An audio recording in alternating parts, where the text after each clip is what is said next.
In 2013, I was living in Los Angeles, California, and I was probably 13 years there. Um, I had been keeping up, as a lot of movie fanatics do, with new releases. And one of the great things about living in Los Angeles is that you get to see foreign films, you get to see art house films, you get to see documentaries, you get to see films that you would not have the opportunity to see anywhere else.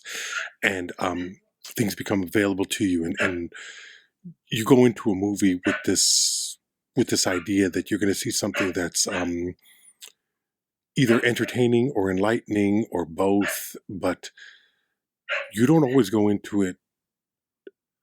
You don't always go into a movie watching experience with the idea that your attitude about life and humanity is going to change. It's really interesting that I first saw Joshua Oppenheimer and Christine Sins, and an anonymous Indonesian co-director. We'll get into why that's anonymous. I I first saw their film, The Act of Killing, a 2-hour, 2-minute version in downtown Los Angeles, and I remember I remember there's very little about it that I remember, which tells me that I put a lot of it out of my mind. That I didn't want to think about the movie. That I didn't want to. I didn't want to imagine. I wanted the empathy to turn off right then and there, because I couldn't imagine what it must be like for the people who endured the acts that are documented in this film. And so when you, my partner, Mr. Chavez, suggested that we go dark and darker in the months of December and January, the act of killing didn't really register.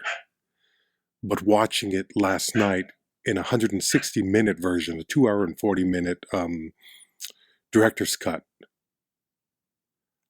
I was, what should have been a 2-hour and 40-minute viewing took me almost 4 hours to watch.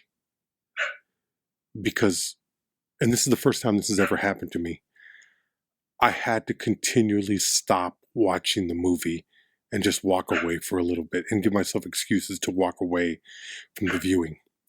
I don't think I could have sat through this movie from beginning to end. I don't think I could have watched it and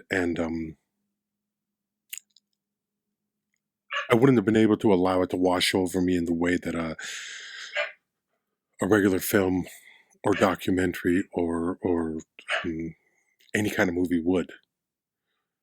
I didn't know what to say. I was kind of hoping that you would lead us in, because I don't know how to react to this film. I'm disturbed. And I haven't been disturbed by a film in a long, long time. This was not an enjoyable view. This was not something that I necessarily can recommend. But I will say it's a great film. And it's a powerful and unnerving, sad, and difficult film. That being said, I'm really interested in what you have to say on it. I've never seen anything like it. I mean, it's the question is like,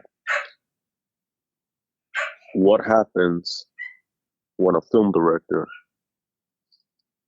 asks some of the perpetrators of the Indonesian mass killings of the mid 1960s.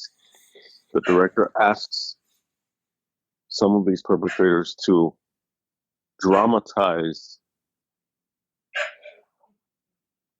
their war crimes for a documentary.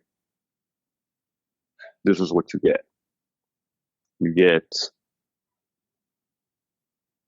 the most surreal and unique expression of compartmentalization,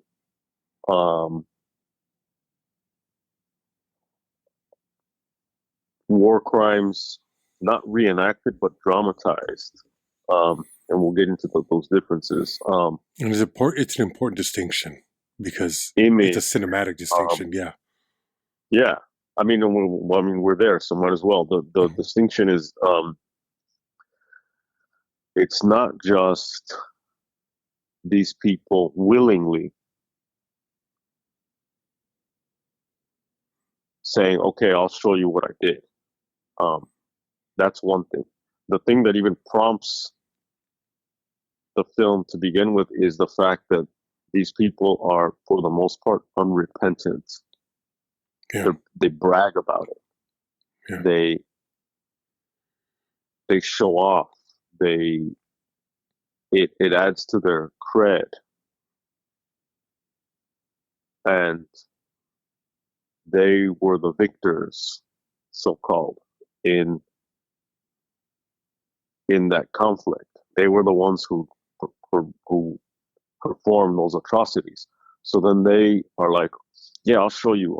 Not only will I show you what I did, but we're gonna dress like fucking gangsters from the '40s because we find that inspiring. Because a lot of these guys were black market movie ticket hustlers, and in the mid '60s there was this, obviously it's like the threat of communism everywhere, right? Yeah. So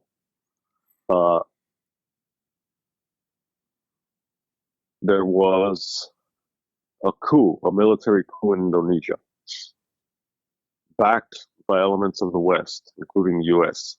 Surprise, fucking surprise, right? Yeah. And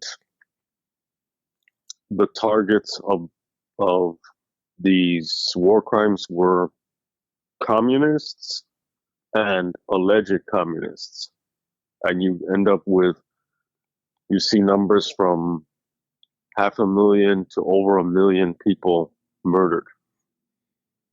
Not only communists, but whatever undesirables, whatever that means. Whoever gets in the way, time. basically. Ethnic Chinese, yeah, whoever's in the way. So years later, there are elements of this of that system still remaining, where ethnic Chinese are extorted, and you see it in the film because it's a documentary, but it's about the making of these scenes, these dramatized scenes where they're going to show you this is how we used to kill them. And see, when we started out, we would beat them, but there was too much blood. So we had seen in the movies people they would use wires to strangle their enemies. So we started doing that, and it was way more efficient. And here, I'll show you. And then they start doing it, but it's that they put a little bit of a flair to it. It's a pizzazz. It's this, and it's weird because it's like wannabe. They have all this like influence from Hollywood or whatever, but it just looks strange. And the fact that they're showing you what they fucking did, these horrible crimes that they did, and now they put this like flair to it, and you're watching them do it. Then you're also watching them engage with what they're doing and think about it and say, well,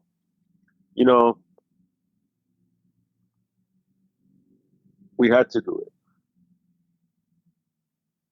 And there are kind of like two ways of dealing with these war crimes, and in the way that you see two of the central characters of the documentary, that you see their responses and the way they deal with it. You see the main guy, his name is Anwar Congo, or Anwar Congo. He has this like ambivalence. So on the one hand, he seems happy. He talks about being happy. I think at one point he even says that, we killed happily. But then he goes into, well, I can't sleep. I think that's when it comes back to me, the things that I did. Yeah, the nightmares. The nightmare. The nightmares, and also like before he can even go to sleep, the nightmares are starting. You know what I mean? As they fucking should, because it's kind of like you're watching this person, and it's interesting because like I don't know if you dealt with this, where we have this desire for justice, right? So,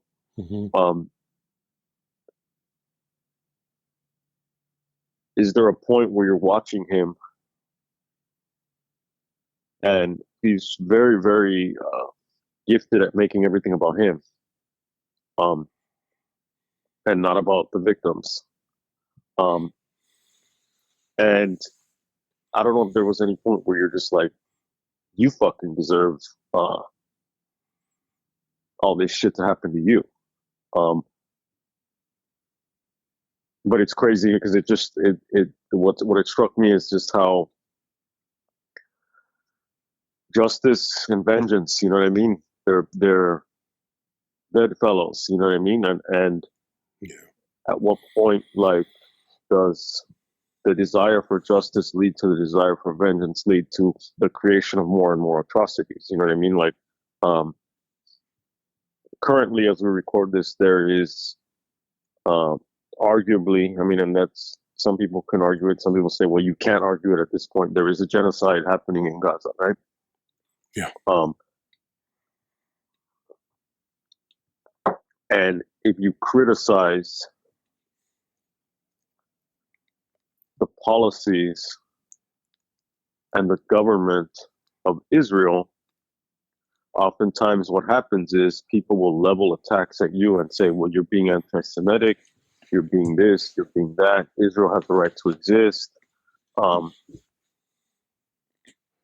And then you get it's a very slippery slope into now Holocaust and what the atrocities that Hamas committed, all that.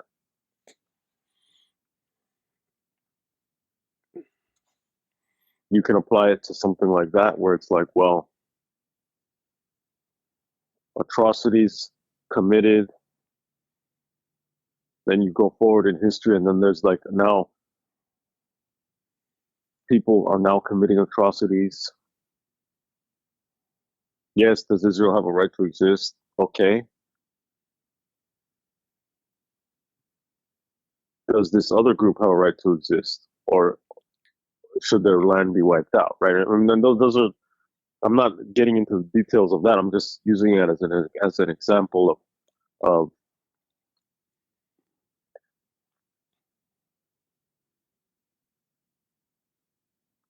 how, when we're talking about history, politics, justice, law, righteousness, all of these things along this chain, this like political chain, you can separate the different links of that chain, and you can say, well, these people are righteous, so these things that they did, that in this context you would consider immoral, they were done for a righteous cause. People are fucking invading our country. They're here illegally, so we're going to separate them from their children because you have to follow the law. These people are hostages who invaded the Capitol on January 6th, so they must be pardoned.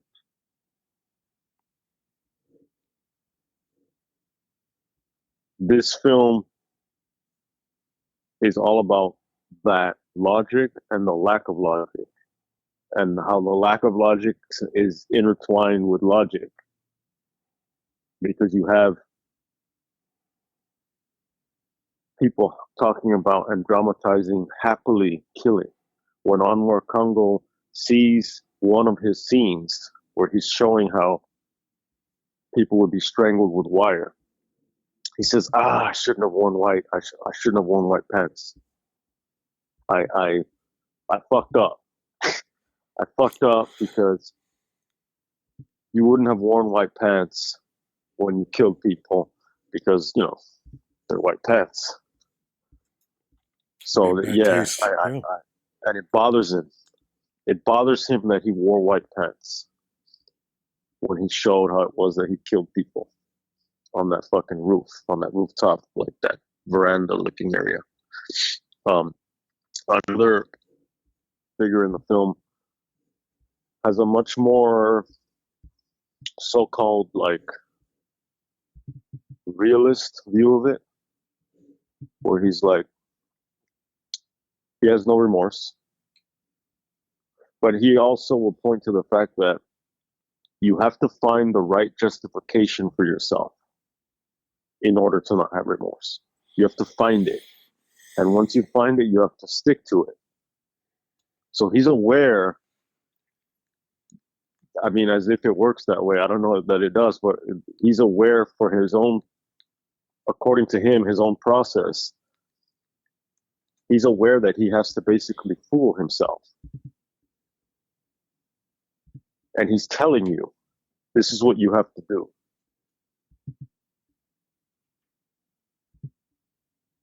And there are parts of the film where he's like, well, we're not going to look good in this, describing this, because we look very cruel. He's like, so I'm just letting you know. But then later it's like, well, are you afraid to be tried for war crimes? And he's like, war crimes are determined by the victor. We're the victors. So, and then it turns into easily the whataboutism of fucking, which on one hand it is that whataboutism, but on the other hand, it does point to the hypocrisy of other groups like Americans. Obviously, Americans, that's different from the American government, but criticizing what they did because of American history, Be specific. Please cite. How much time do we have? If you want me to be specific, Yeah, you can condense it. American Indians.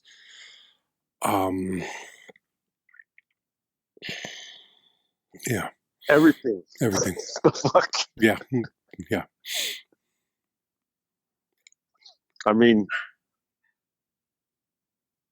yeah. I mean, the what was basically a genocide of indigenous people in the Western Hemisphere. United States, that's just our portion. So you're watching this movie and you're watching the effects of war crimes not on the victims or their descendants or on the nation.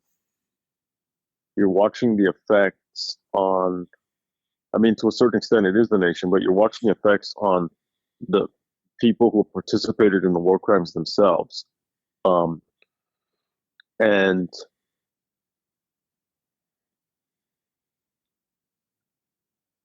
you yourself you have all these like, because part of me is like, well,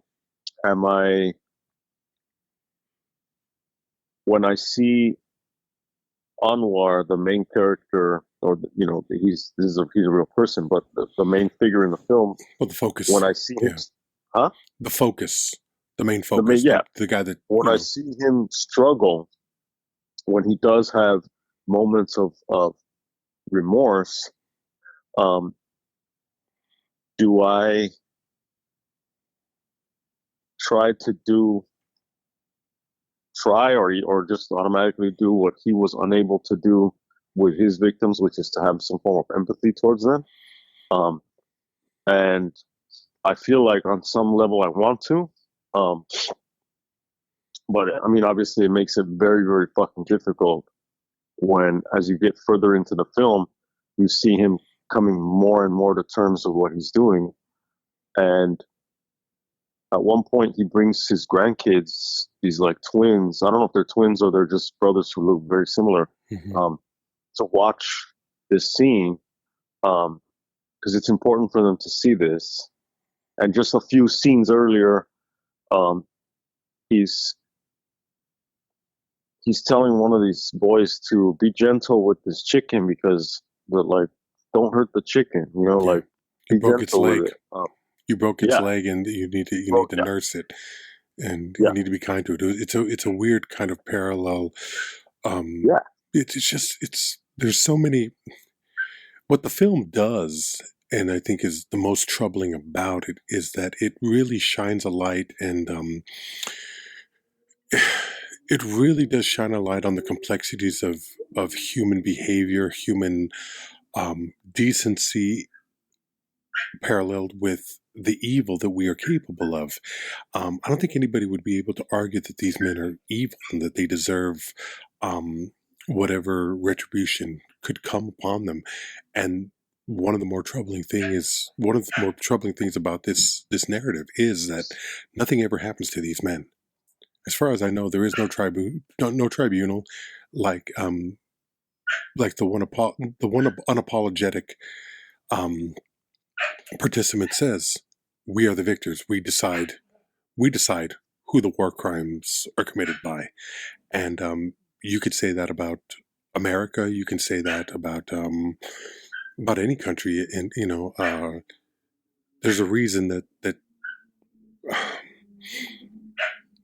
there were a number of different war crimes committed by American soldiers and military personnel in every war, and yet very few of those things either come to light or much less are prosecuted. So to see this man who has absolutely no guilt or feelings of any kind of humanity walking through an Indonesian mall shopping Hmm. with his wife and his daughter, you have to wonder, who are these people and what kind of soullessness is there? I mean, I already obviously look at this man and think this man is fucking horrible and evil. But what about the wife who sits there in Right. either ignorance or willful, just I don't The want to know fucking Melanias of these men. exactly. And I'm not trying to shift. I don't want to. I don't. She's obviously not what he is, but there is a certain level of um. We're all guilty on some level, if it Yeah. comes to that. You know what I mean? Yes. It's all about distinctions along a continuity of fucking like fucked up exploitation on some level. Um, so yes, we are all guilty on some level, but at the same time, like we are not all fucking guilty on the same level. Yeah, to the same degree. I'm saying the same thing, but it's you know changing up the language a little bit. It's fucking disturbing. What's also sad, what's also strange. I'm not even going to say sad because I have no absolutely no sympathy for this man, this Anwar.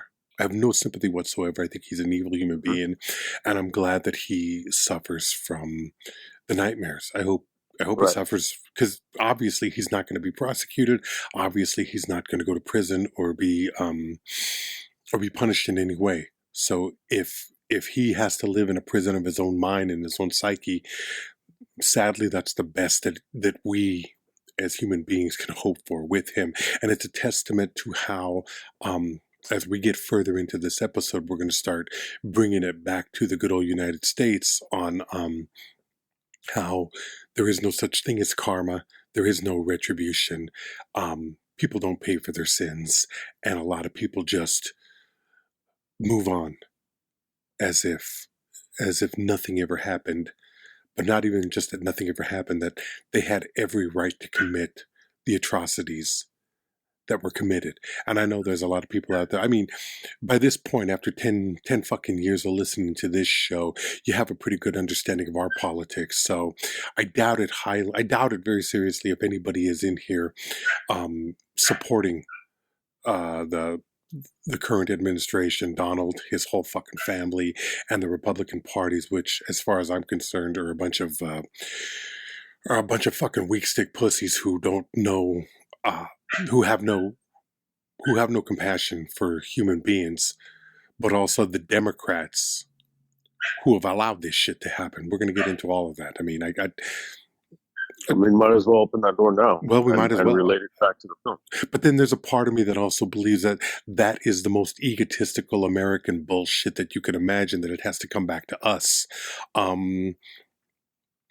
Because this is not a singularly Indonesian experience, but this is the story that brought us to it. And these men, let me say this much. When you talk about, it's all through the eyes of the men who committed these crimes, I think what's most disturbing about it is that you never hear the voices of the ethnic Chinese, the communist Chinese who were persecuted during this time, the 100,000 to 2 million men, women who were garroted, who were tortured, who were raped.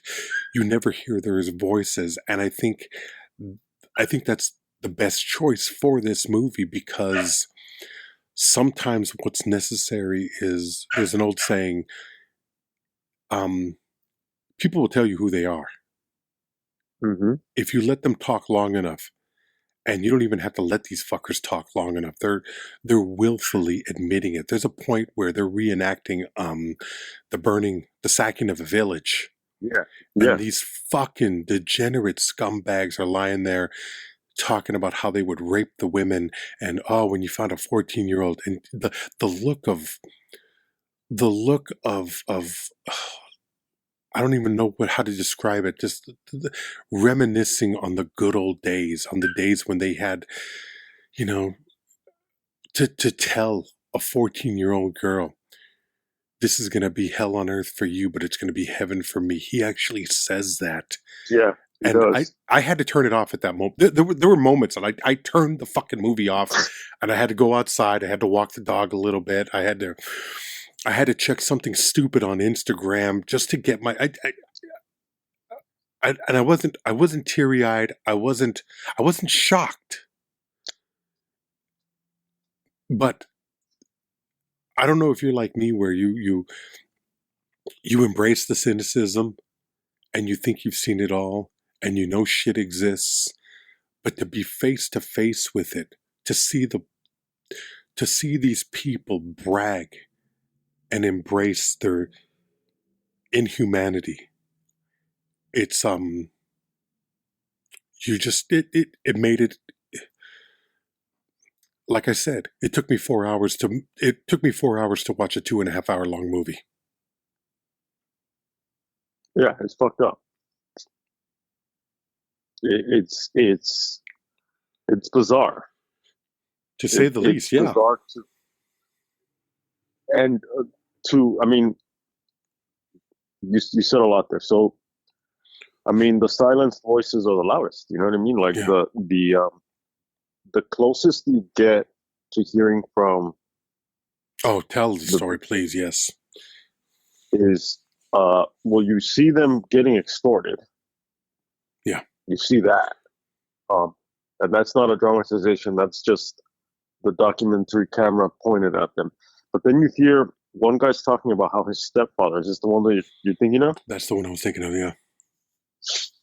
His stepfather was an ethnic Chinese. And they're about to do this reenactment, and so they're having basically a production meeting in between scenes or whatever, and he is very, very kind of cautious, because whenever they discuss anything and they offer what could be perceived as criticism, they basically have to say, I'm not criticizing you. I'm just saying this, blah, blah.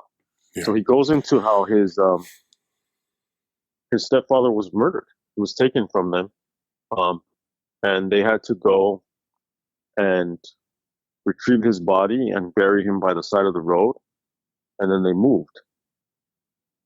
Um, and he went into that, and this guy's gonna portray one of the victims.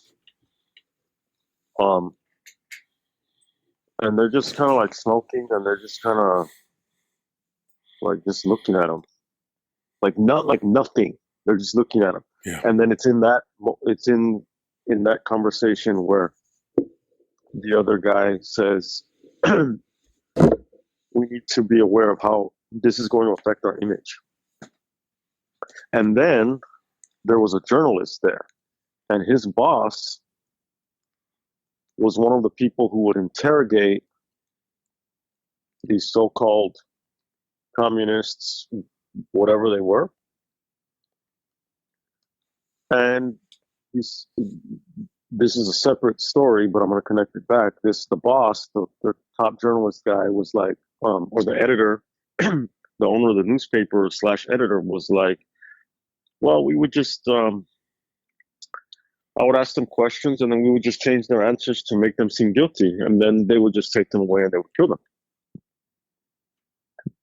You know, you shrug your shoulders now. You know, so then now back to this in between takes scene. The journalist has to distance himself because it gets too real. So he's like, he tells the man who has no remorse, who's worrying about the image. He has no remorse. At the same time, he is very aware of how he will be perceived, and he wants to control. I don't think it's going to bother him how he's viewed, but he does want to control the image. So this journalist says, "I'm not saying any criticism or anything like that." He's just like, all I have to say is that you guys were so smooth the way that you killed these people, because I had no idea. I had no idea that you guys were killing all these people. Yeah, you guys were so smooth about it. He's like practically blowing him, right? Doesn't he say, I went up to the offices a couple of times and I never saw anything? Wow. Yeah. and then this guy is like, look, I get it. You're a journalist and you're distancing yourself right now. He calls him out, like right in the moment. He's like, but this was an open secret. And your boss was like sanctioning these murders. Like, everybody knew that we were killing people. So, it is what it is. And the guy says nothing. And then they go on with the scene. And the man whose stepfather was murdered is fucking having this, like, I don't know if it was like cathartic, but he's like fucking like having this psychological moment where he's portraying this victim. And it's like, that's the closest you're going to get, is because in a lot of the other scenes, Anwar, one of the main perpetrators, he plays the victim. That was disturbing because what was also disturbing about that was, no, go ahead, say what you're going to say, because then I'll come back. Well, I was going to say that's an interesting metaphor in itself, is that they always make it about themselves. Yeah. But remember, that was the scene that he showed his grandchildren. Look, they're going to beat granddad. They're going to beat I'm grandpa. getting to that because this particular one where the man who was talking about his stepfather, he's a victim there, and he's like all into it, and he's fucking weeping, and he's drooling, and he's just like, please don't kill me, and you can tell that he's on that psychological journey, like basically channeling the words of his stepfather. And of course, I mean, it fell on deaf ears when they killed the man, and then it falls on deaf ears. As a matter of fact, that guy who was worried about his image, who feels no remorse, his fucking girlfriend's father was an ethnic Chinese, and he's like, so I went up to him and I stabbed him. He's like, because he was Chinese. So then now fast forward to another scene, because there are a handful of these dramatizations. Yeah. And in most of them, like, Anwar is like the victim. He plays, at one point they create a severed head model of him. And so in this one, they have these 40 style, they're dressed as 40 style gangsters, and they're going to, they're interrogating him and they're beating him. And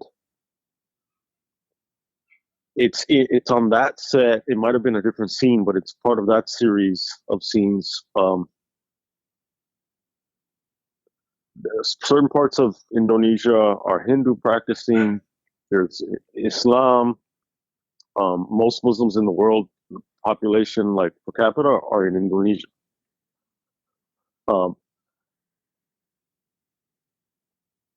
It's fucking crazy. They're doing this scene. And it's a torture scene and an execution scene. And then you hear, as you do in Muslim countries, you'll hear on a loudspeaker the call to prayer. You'll hear that 5 times a day. So at this point, it's the night one.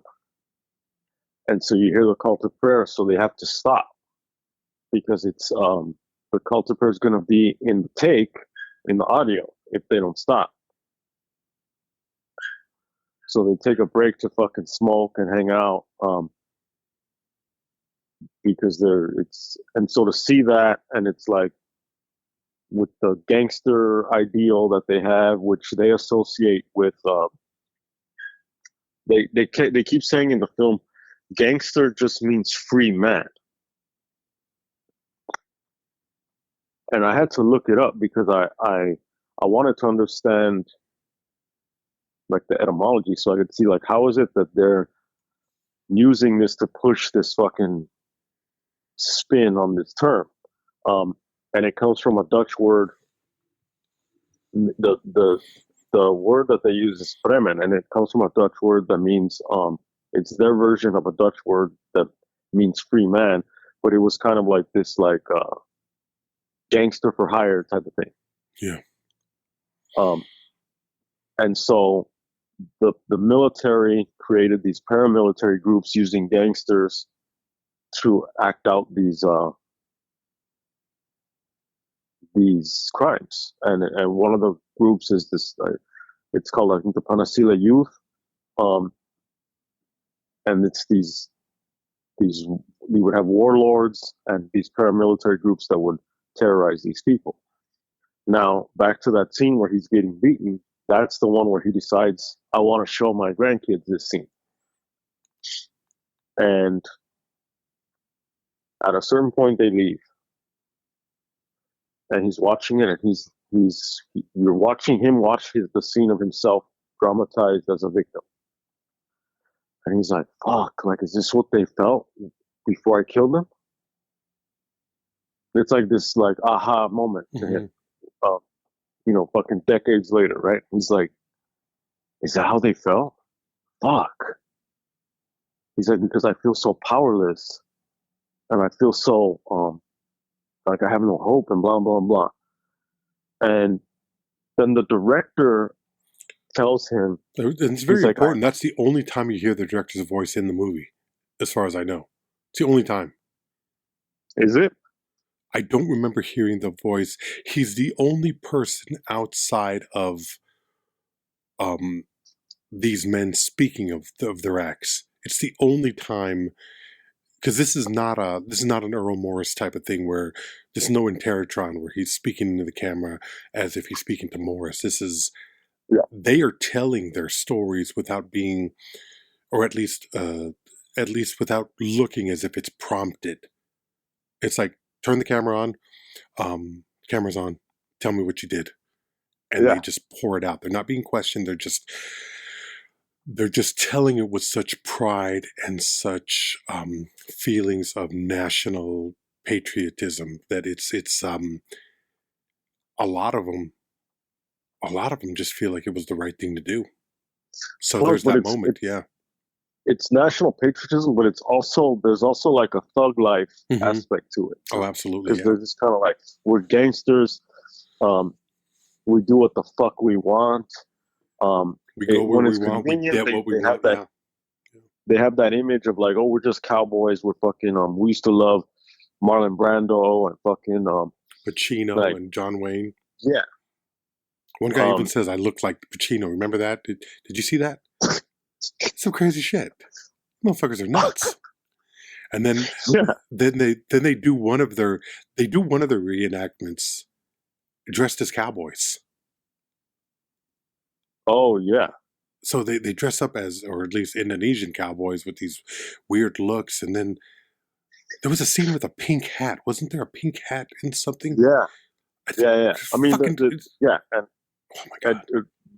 I want to talk about these other scenes too, but this particular one to get back to is he's like I feel I feel so fucked up and blah blah, like I'm the Yes. victim, and and then the director says he's like, no, your victims would have felt worse Hmm. because he has to explain to him, Yeah. that this is a film, that it's not real. Your victims knew that they were going to die. Yeah. So what they felt was worse than what you feel. And then there's a pause and a kind of like a moment of hesitation. And I mean, at that point, this is towards the end of the film. So you don't even know, like your expectations of any kind of like levels of humanity are like very, very low. Yeah. So maybe the optimists in the crowd would be like, okay, this is the moment where he says like, fuck, you're right. He goes, no, but I really feel it, Josh. Again, it's about him Yeah. and and how fucked up it makes him feel. And there are moments when he's like, oh, is this like, am I being haunted by what I did? Maybe I did do the wrong thing. Um, maybe I did, right? Maybe. Um, there's that scene. There's the burning down the village scene, which looks very much like films that you'll see of Vietnam. It's got that jungle, Southeast Asian like look, Yeah. with the foliage and all that, but it just looks so much more fucked up. Like these people burned villages, so it's obviously it puts that other spin on it, but it's like I had never seen a scene of a burned village that it was almost like I could feel the heat of it. Yeah. More than fucking, when coked out fucking Francis Ford Coppola says like when he's shooting in the Philippines and it's shooting for Vietnam, and he's like, this is not a film about Vietnam. This is Vietnam. Hmm. Um, One of my favorite quotes of all time. Yeah. yeah. Prick. You want to grab him by the fucking hair and drag him to this scene and be like, no, motherfucker, like, this is this shit. And then it's not Vietnam. This is this. Yeah. But I saw that scene and earlier I said, at some point we're going to draw it back to Us. right? We're going to U.S. make it about Yeah. us. But you're like, well, there are two sides of seeing that, because it's like how fucking arrogant. And I stand I by that. agree, But yeah. and I agree with that. Hmm. At the same time, it's kind of like if people don't fucking like look at this film and look at it as like both a window but also a mirror, like then it's kind of like you're missing an opportunity to reflect on your own fucking culture and your own politics and our own like capacity to get caught up in whatever the political moment is. And it's kind of like, well, you see the children in this film, and you see the families of these warlords. And in the same way, like the wife and daughter at the mall, it's kind of like when atrocities occur, there's going to be a lot of people who say nothing, who do nothing, who look the other way, who say, well, it's not me. Well, it's them. Maybe this, maybe that. Maybe it just meant my heart's going out to you, to the crowd, when the richest man in the world, who is now attached at the hip to one of the most, if not the most powerful men in the world, throws out a fucking Nazi salute. And the Anti-Defamation League jumps in and says, hey, this is a very sensitive time. We know that he made a strange gesture, but let's have some kind of empathy and not get too carried away.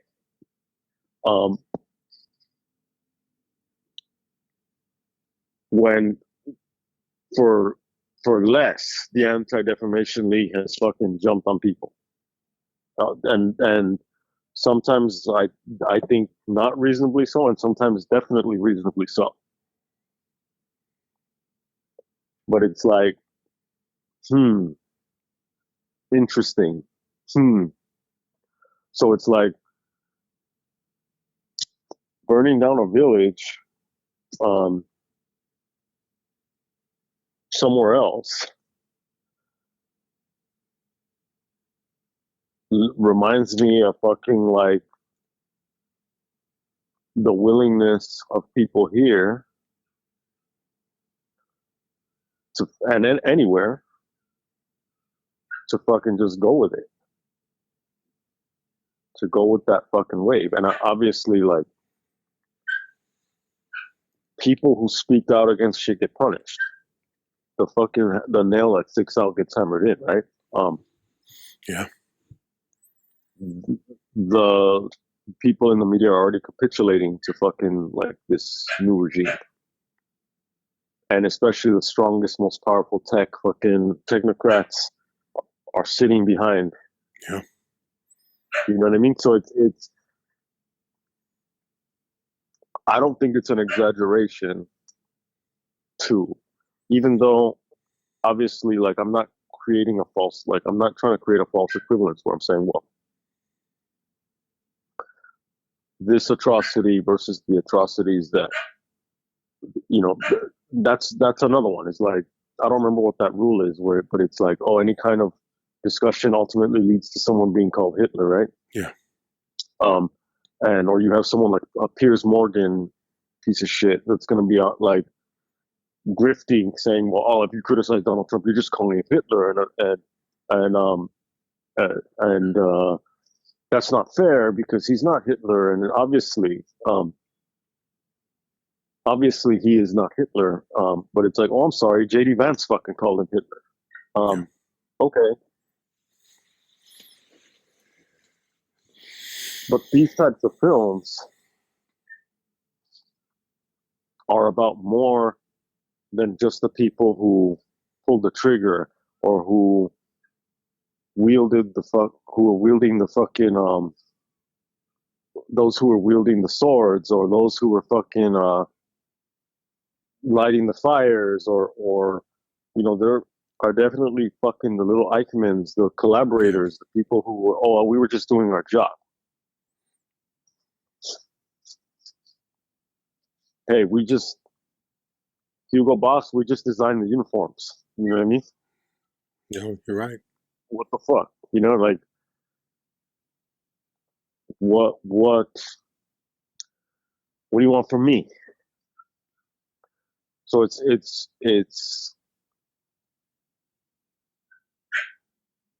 dangerous it's on the one hand, yeah, like we're gonna make it about us, but at the other time, it's like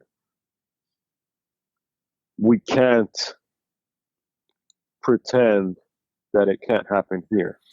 Well, I think the saving grace on that, and I don't, because I don't want it to come back to us. I don't want it to be the only thing that matters is the propensity for danger to us. But what I want to recognize, and I want to expand on the idea that there's not much difference in us as human beings. So it would be very simple. It would be very racist to watch this movie and look at these dark-skinned, ugly men. I mean, physically ugly men with their bad teeth and their bad haircuts, with their dark skin, with their traditionally evil features. And I say that fully well knowing what it means. These are the things that we've been taught. It's not basically. Their fault that they don't look like fucking beautiful, like fucking Mitch McConnell. You know? Exactly. Like, yeah. Well, there's that. So, but it's very easy to say that's not us.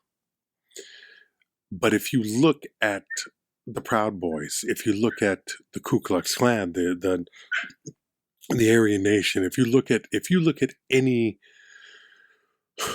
tribalistic gathering of people who are bent on pushing an agenda, how is it any different?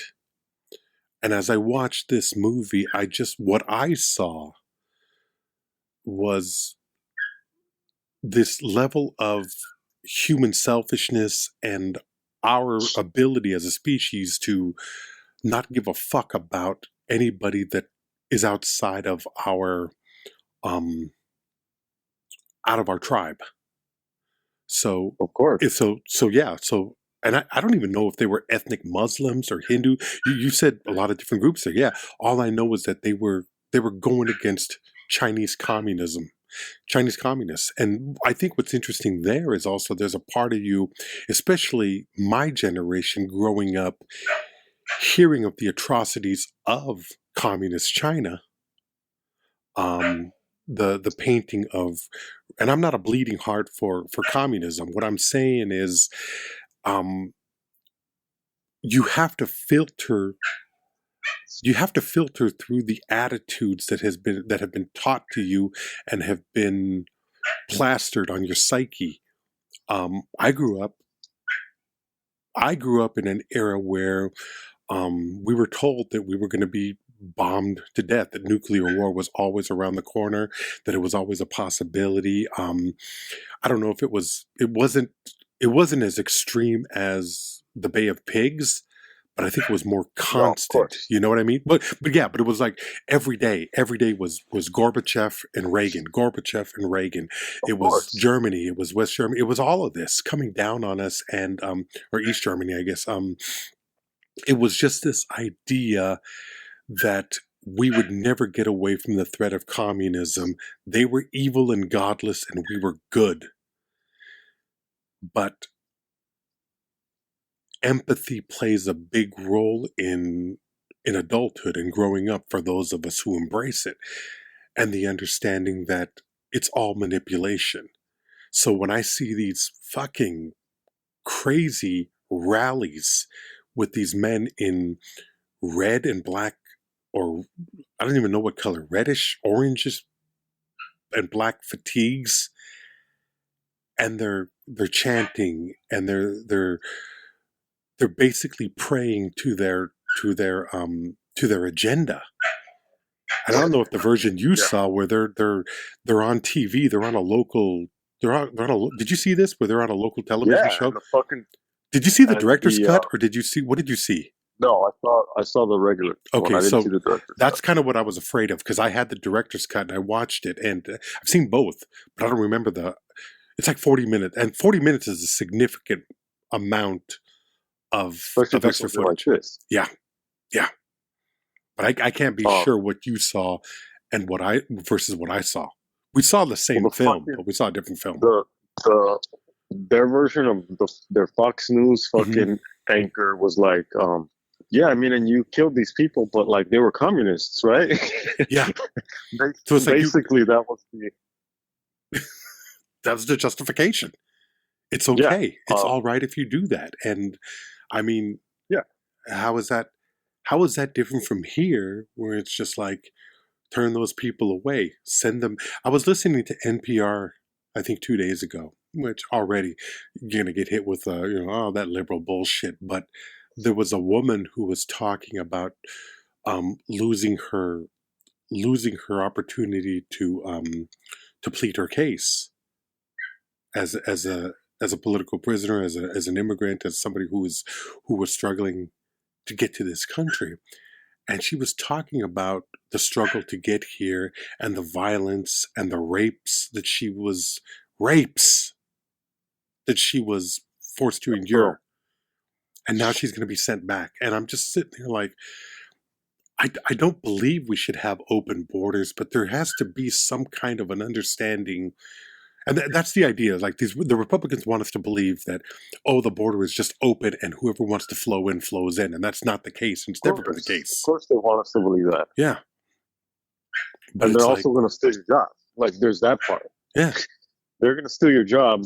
So when we see the agricultural industry fucking collapse, um, we'll see. We'll see about that. yeah, But then they're also poisoning the blood of this country, yeah. because they're going to replace white people. The Great Replacement theory. Well, I don't know if you and I were That's talking about this, but I think white. I mean, this might be a stretch, but I think white America is looking at what is happening in Europe, and God knows that that's exaggerated and probably played up to a degree where it's world Europe, civilization yeah, bullshit, yeah, and it's white replacement bullshit. And it's these tropes that, like, they're the same fucking tropes, the same fucking bullshit with a new tag. It's like, well, um, when the Nazis were talking about rats and they were talking about Jewish people and other so-called undesirables, and they were talking about fucking communism. Um, and this is not an apologetics of fucking anything that was done in the Soviet Union, which was a state capitalist fucking system. But you know what I mean? Like it's that's a different fucking topic. But what I'm getting at but is doesn't that it all come back to the same thing? Power it, and control it's of, power. yeah, It's fucking power and control. Whether you're all about dear leader or you're fucking in the Soviet Union trading fucking like having a revolution and trading the bosses for fucking bureaucrats, but there's still the haves and the haves nots. hmm, Um, the haves and the have nots, I should say. And the have nots are the ones that fucking die. always have, You know what I mean? yeah. And in the beginnings when you're trading the fucking, well, for now the haves are gonna die. Then we're gonna become the haves, and then the have nots die. You know what I mean? And it's at the same time. Having said that, I don't want it to become this cynical fucking like, well, everybody conquers everybody, and everybody's been conquered, so fuck it. Like, Yeah. it's just their turn to go down this time. Like, fuck it, man. It's not that either. Um, but Well, it's whether not it's like that, but it's, attacks on, yeah. Sorry. whether it's these attacks on like, okay, cultural Marxism, or or um, or globalists, these globalists, and they would call it the New World Order, which basically meant, like, to them it's these rich Jewish people that fucking are supposedly controlling everything, um, and George Soros and political correctness, wokeness. These are all supposedly the universities are fucking like poisoning your fucking mind. What you need to do is you need to just you need to go back to being free men, like in this film, um, because, and they talk about this. One of these party leaders, this big time politician or whatever, is talking about fucking like, yeah, well, we're a right wing fucking government, but it's better for defense. It's better for the economy. It's better for law and order. I mean, does that sound fucking familiar? It's better for defense. It's better for law and order. Yeah. It's better for the economy. That sounds very, very familiar to me. Tell me it doesn't. Well, I mean, it's not something that's new. Of course, it's not fucking new. They'll for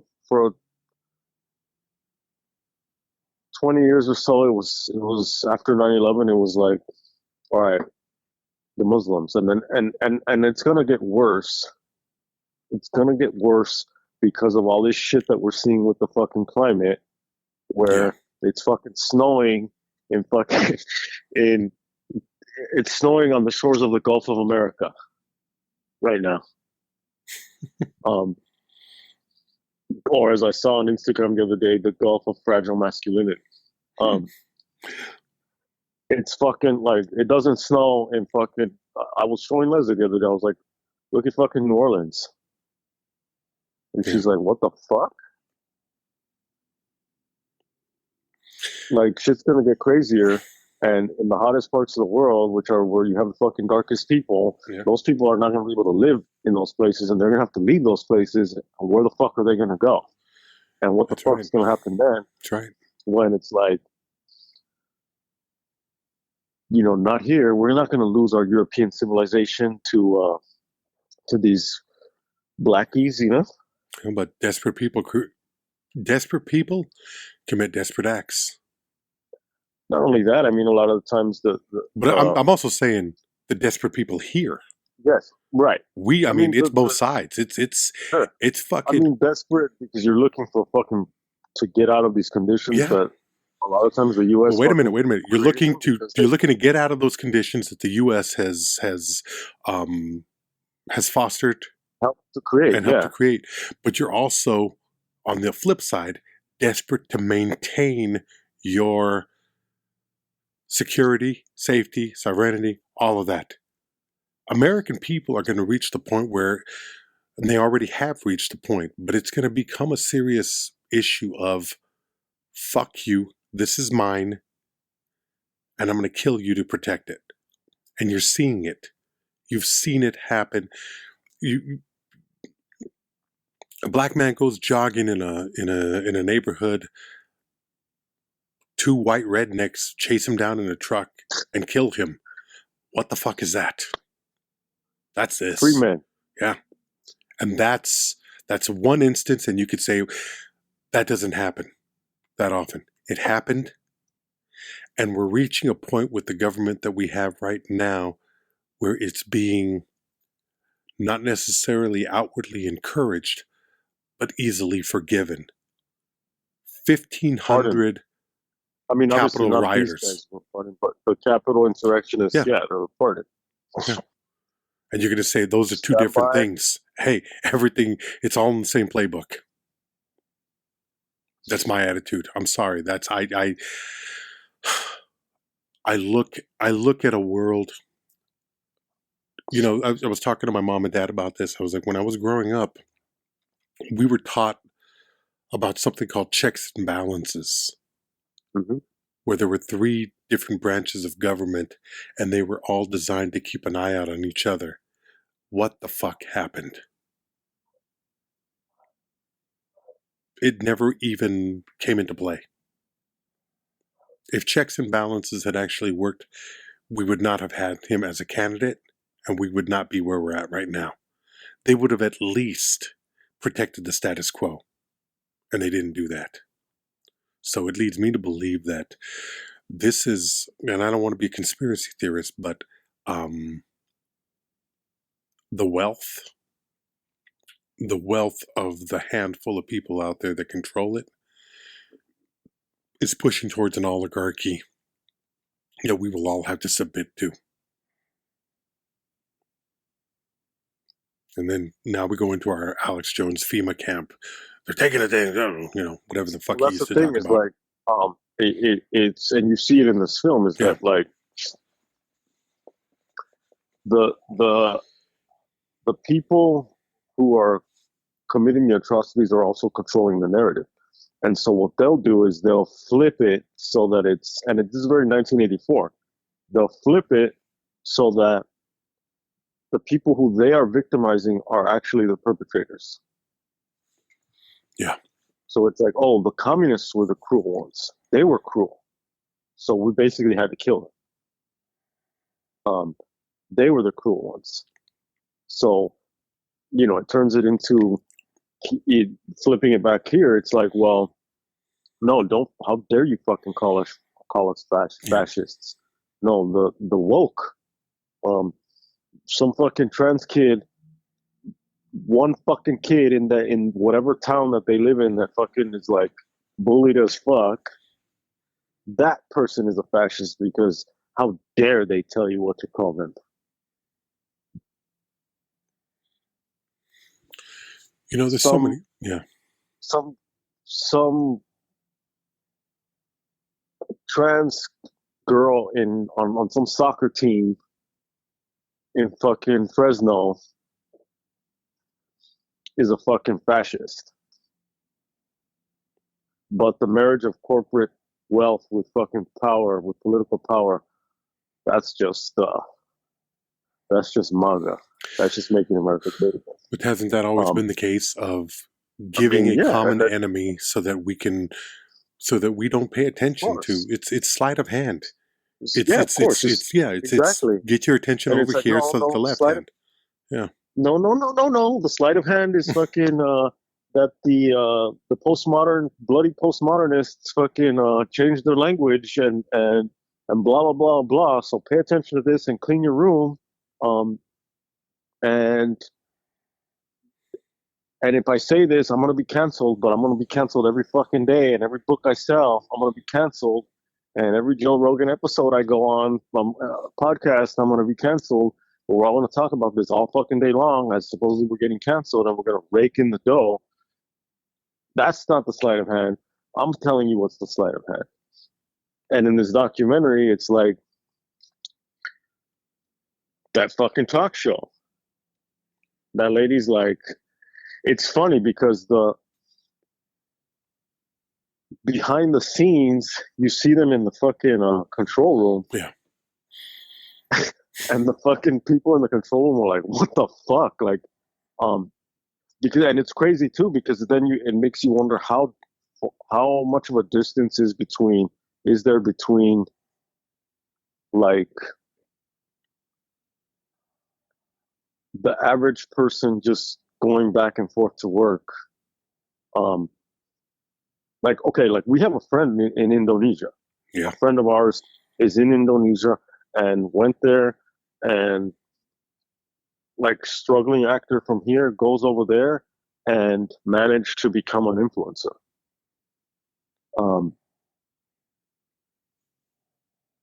And is doing all kinds of work over there, doing his thing, and that's fucking cool.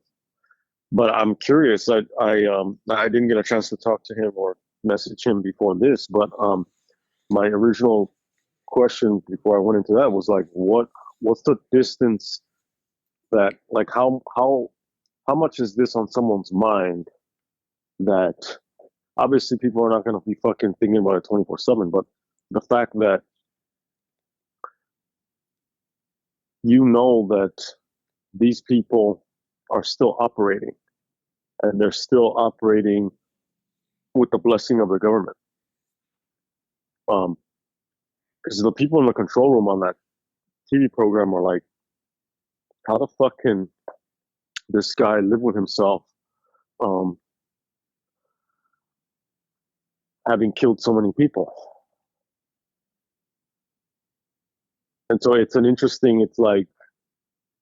kind of jarring, because it's one of the few moments where you hear another voice, another perspective, and it like takes you back to like it's hearing someone else fucking say the things that you're thinking as you're watching the film, because it's so fucking distorted because it's all about them.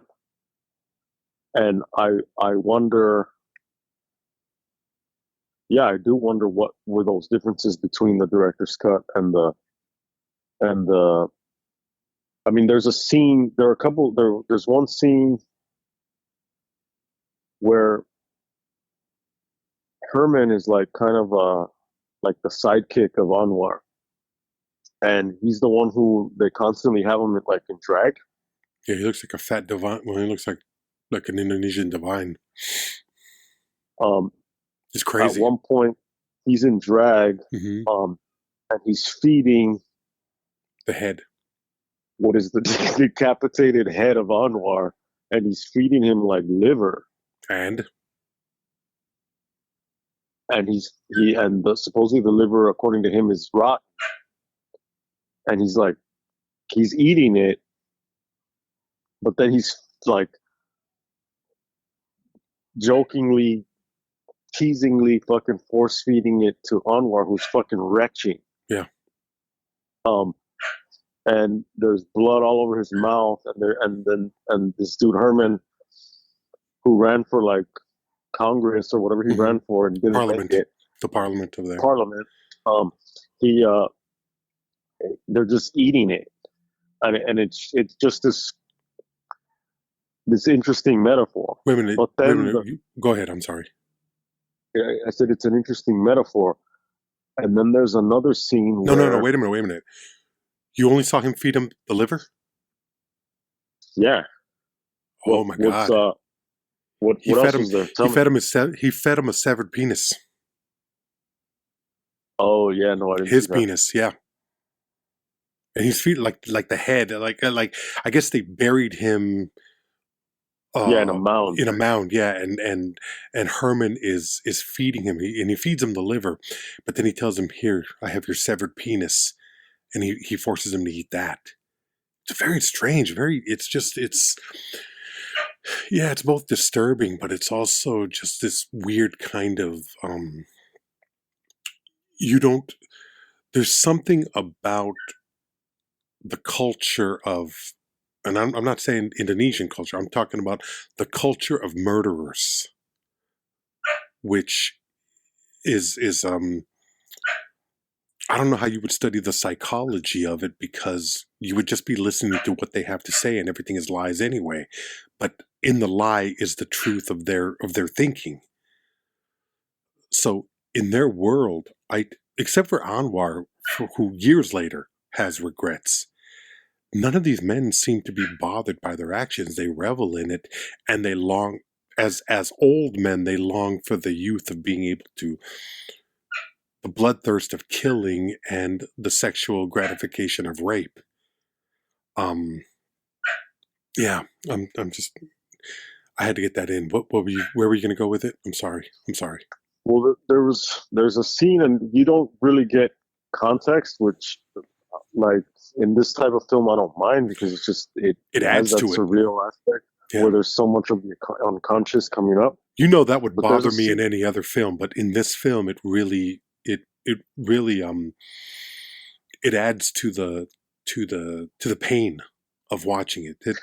Because I think, just to people like us, you and me, like regular psychologically sound human beings, we look at something like this, and already you're saying, how the fuck do you get to that? But context would only confuse it even more. I don't know. I think that's the thing that disturbs me the most about it, is that these are human beings just like you and I, and I don't know how to. I can't conceptualize it. I can't imagine seeing this in somebody that I work with, but knowing that each one of them is capable of it, or yourself. Yeah, like, that's a whole other struggle. That I'm like, I don't want to tell myself that I'm not capable of that, because that's when they have you. It's a good point. It's a really good point.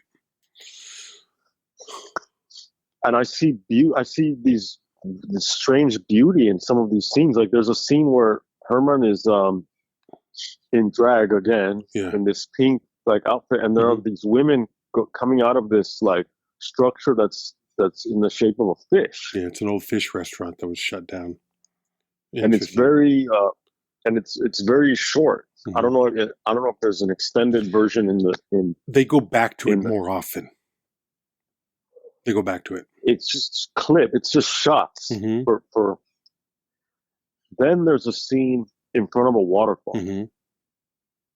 It was the most fucking ridiculous fucking scene.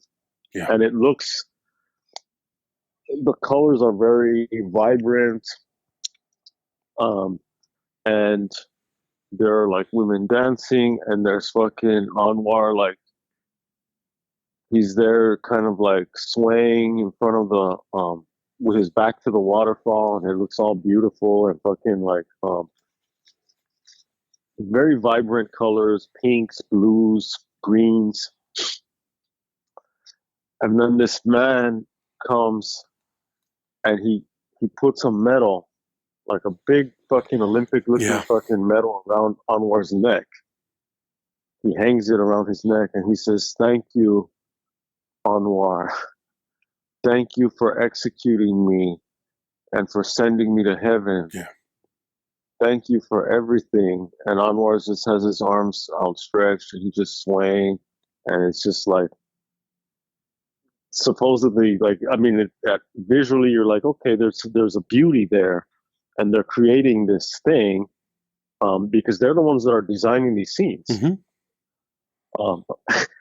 Yeah, it's a testimony to their greatness. It's they really view themselves as these saviors of the country and of the culture. It's terrifying. And the fucking person, this victim comes back from the afterlife, basically hangs a medal around his murderer's head and thanks him for murdering murderer's head. That's a war criminal. Yeah. And says, "Thank you for executing me and sending me to heaven." I was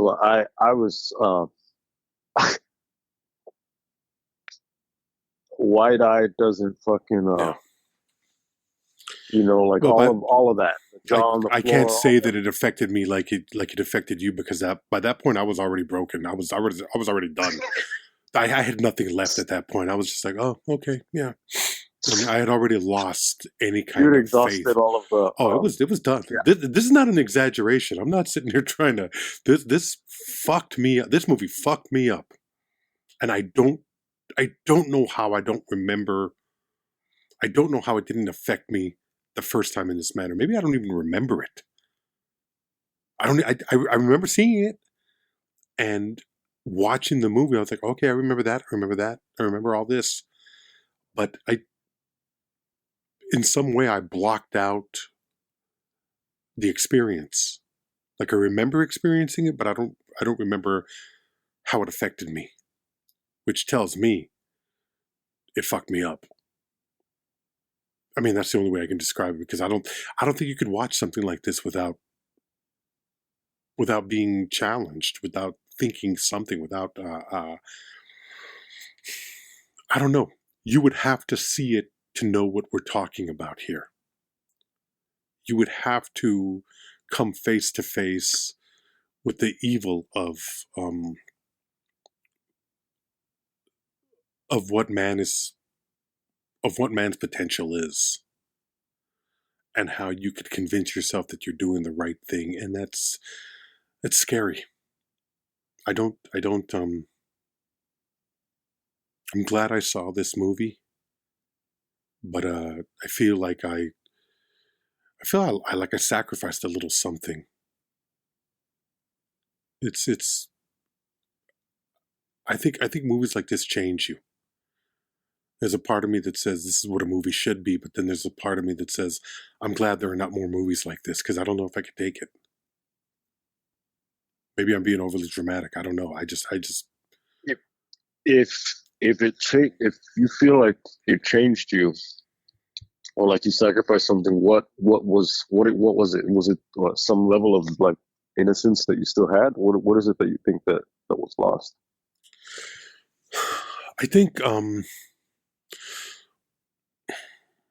I look at the species and I think, yeah, there is evil out there. Yeah, we can do horrible things to one another, but when you actually see it, it removes any kind of doubt. It removes any kind of um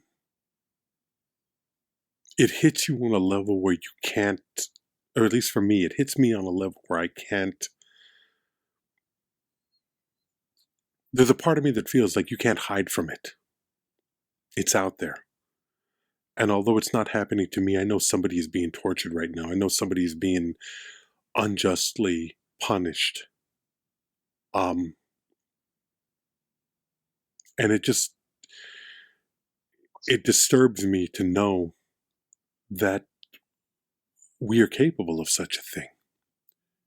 I don't, I Mm-hmm. don't, I don't, I don't have a lot of faith in the species as a whole, but the faith that I do have is the hope that I have in the individual.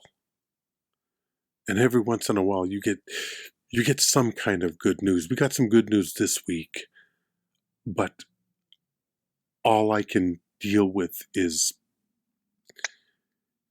the crimes of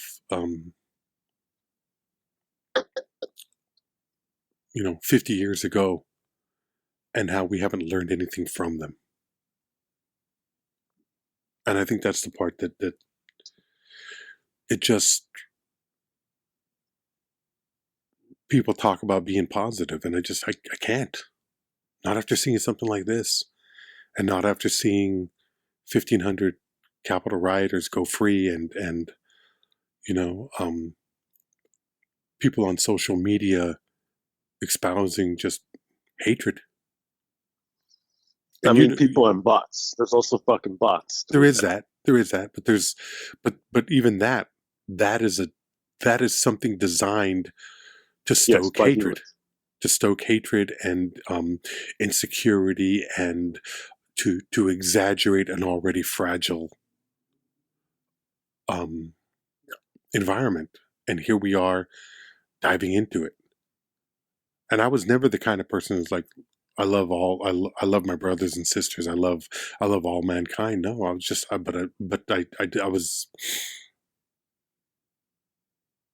I did have a hope that is rapidly diminishing as I get older. I thought I was done. I really did think I was done. What does that mean? Done how? I really thought that I was no longer able to be surprised or shocked or disappointed. Oh, I mean, like, You know? not to call either of us out, but we haven't seen enough fucking blood No, we in haven't. order to not be shocked. You Well, know what I that's mean? the Like, thing, and I seeing also, something in a fucking movie. no, I know, A and couple weeks ago, it's a very safe place to be saying that in my oh yeah, 2-bedroom house in one of the largest cities in America. That I looked into all of that. I recognize that. I don't say I'm sorry for it, but I recognize it. yeah. You know. Maybe 3 weeks ago, I saw someone in a pool of blood. Yeah. And it's only a partial image because it was a weird emergency situation that I like stumbled on or whatever. And um, it's crazy our capacity to commit atrocities, but it's also crazy our capacity um, to not fully perceive them, even when you're standing in front of it. Because of, like, obviously it's like, if you're trying to gather like all this information and you're doing this and that and you're trying to like, oh fuck, whoa, gotta go, blah blah blah, right? Yeah. It's it's also our capacity to rationalize, to compartmentalize, to distance oneself, to make it about, curiously, to make certain things about us and to make other things about them. Yeah. And not I, right? Not I. Not it, right? One, two, three, not it. Um, it's it's definitely one of those where it's kind of like, this movie will,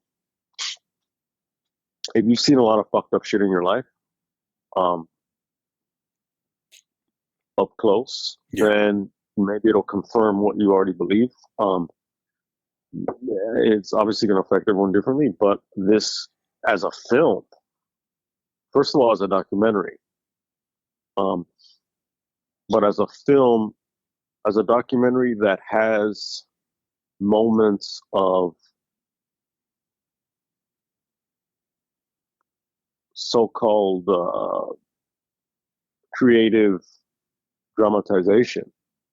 And that's why I keep going back to versus reenactment. Reenactment is just, we're going to show you what happened, even if it's like a reenactment, kind of like a thin blue line, Errol Morris, where it's like, this is what happened, but this is, there is like a Cinematic. style. Yeah. Yes, there's a cinematic, stylistic kind of way of showing it, where the milkshake goes flying and all that, versus the way I'm describing a dramatization is that it's part fantasy, because it's colored by, if you're like, well, I'm gonna show you how I fucking I robbed a bank, but I didn't rob, but I'm not gonna show myself as I was dressed. I'm gonna dress as a fucking cowboy. Um, then that already has all these other layers of shit to it. You know what I mean? And that's different. And so to have all these layers and to watch a film like this is there isn't, there aren't documentaries like this. This is very, very unique. Oh, it's incredibly unique. This is a once in a fucking lifetime type of situation, where the director had access to people and was inspired to do this by people who had no fucking qualms about describing their crimes and participating in the film.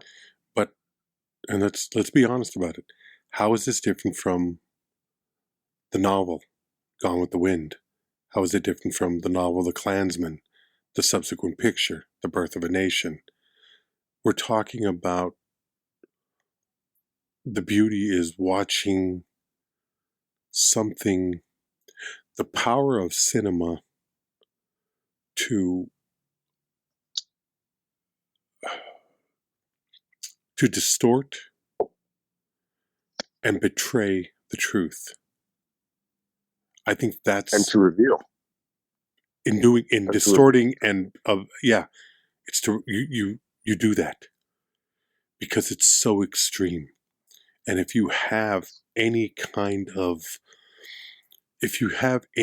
human empathy, you can't watch this movie without understanding that these men are evil, but evil is not a not a foreign idea to the human experience. This is what we're capable of. It's not fucking Pazuzu. Yeah. Fucking, it's not like some H.P. Lovecraft fucking being from the beginnings of time, like that lives in another dimension. No, this is with tentacles and all. Yeah. No, this is the same kind of person who can show empathy towards a chicken and say like, no, don't hurt it, its leg or its wing or whatever it is, can also fucking like be Anwar, who himself says he was responsible for, by his own hand, at least 1,000 people being murdered. Yeah. Who by the end of the film, I won't go into it, but by the end of the film, it's like has to somehow come face to face with what, in an involuntary way, with what he did. And he does, but he doesn't understand it. Right. He can't understand and it's it. not He's enough. incapable. And it's And not it is enough. not enough. But that's the thing. Because then nothing will ever be enough. No. For that.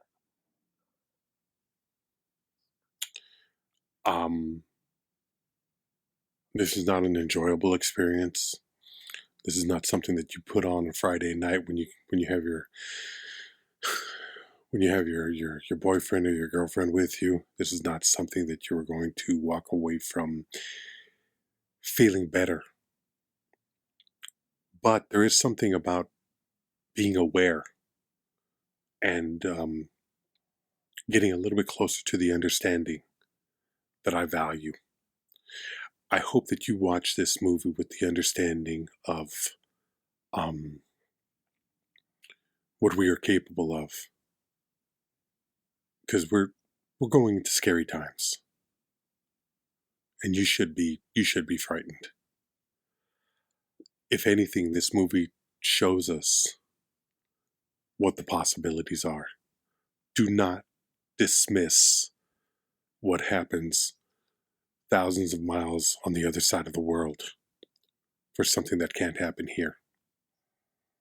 If you could look at the last 5 to 10 years of life here in the US, don't imagine that we're safe. Don't imagine that we're above this. This is in a weird way, it is a kind of morality tale.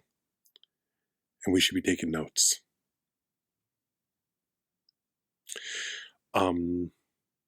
Is there anything you want to leave the people with, or is there anything else that you want to say?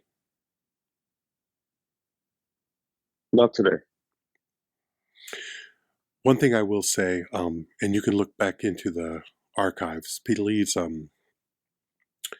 punch in Leonard Peltier, Incident at Oglala, John Trudell, American Indian Movement, Charlie Hill. You'll find a series of episodes that we did must have been about 6 or 7 years ago, about Native American representation. Last week, Leonard Peltier, the longest serving indigenous political prisoner probably in the world, had his sentence commuted. At 80 years old, he'll be allowed to go back to his home and basically die amongst his people. I don't want to be opportunistic, but we talked at great length about Peltier, John Trudell, the American Indian Movement, and it's in the 10 years that we've been doing this show, there are some of the episodes that I'm most proud of. And I think if you want a little bit of hope, that's some. If you get a chance, The Act of Killing is on Netflix. You can find a longer director's cut somewhere online. I recommend you do so. And understand the importance of this film and the potential of what films can do. Please, if you have given, we want to say thank you very much. Go to buymeacoffee.com/watchRickRamos. Is there anybody in particular that we want to thank this week? No, I said not today. Not today. I apologize. Well, thank you. Thank you for listening. Thank you for joining us. Next week, we'll be back with something lively like either Showa or Salo, the 103 Days of Sodom. Clear the palate a little bit, you know? More upbeat. Yeah. There are a couple of snuff films that we're interested in watching as well. Might be the move. Thank you for listening, and keep watching.